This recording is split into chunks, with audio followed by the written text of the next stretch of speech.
एक नागिन और किसान। एक गांव में बेजू नाम का किसान रहता था। वह बहुत मेहनती था, दिन रात खेतों में मेहनत करता रहता था। एक साल सूखा पड़ने की वजह से जमीन बंजर रह गई। बेजू की खेती भी नहीं हो पाई और उसे खाने के भी लाल पड़ गए, क्योंकि उसके घर की सारी जरूरत उसके खेती पर ही निर्भर करता था। सूखा पड़ने की वजह से वो एक एक दाने का मोहताज हो गया, लेकिन वो कभी हार नहीं माना। वो अपने मन में हमेशा एक साहस रखता था कि आज नहीं तो कल मेरी स्थिति जरूर बदलेगी, क्योंकि जब सुख खुशी ज्यादा देर तक नहीं रहता तो भला ये तकलीफ और दुख भी ज्यादा देर नहीं रह सकते। यही सोचकर वो हिम्मत नहीं हारता और दूसरे गांव में जाकर काम करता। एक दिन जब वो दूसरे गांव जाकर मजदूरी कर रहा था खेतों में, तब उसे कुछ चमकता हुआ नजर आया। वो जब उस चमकते हुए चीज के नजदीक गया तो उसने देखा कि एक बॉक्स है जो खजाने से भरा हुआ है और उसके ऊपर एक सांप कुंडली मारकर बैठा हुआ है। जब वो और थोड़ा नजदीक जाता है तो वो देखता है कि सांप को चोट लगी हुई है। उसने बिना अपनी जान की परवाह किए बिना उस खजाने की बॉक्स को छोड़कर घायल सांप को उठाता है और उस सांप को अपने हाथों में लेकर उसके जख्म पर हल्दी लगा देता है और उसकी सेवा करता है। अपने घर ले जाकर वो जैसे ही सांप को बॉक्स से निकाल कर अपने घर ले जाता है, उसी वक्त वो बॉक्स धरती के नीचे समा जाती है।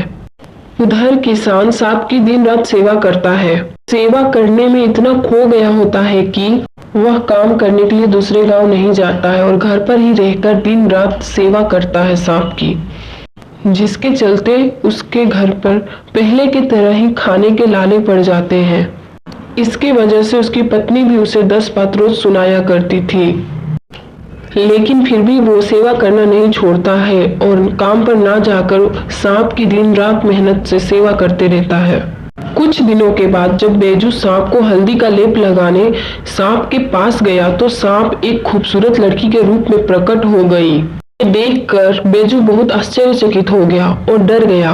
वो कुछ करता उससे पहले ही वो नागिन बोलती है, डरो मत, मैं एक इच्छाधारी नागिन हूँ और मैं तुम्हें कुछ नहीं करूँगी, क्योंकि तुमने मेरी जान बचाई है, वो भी बिना स्वार्थ के। तुम्हारे सामने तो एक खजाने से भरा हुआ बक्सा पड़ा हुआ था। तुम चाहते तो मुझे वही मरते हुए छोड़कर वो बक्सा लेकर घर आ जाते, पर तुमने तो खजाने को छोड़कर मेरी जान को बचाना जरूरी समझा।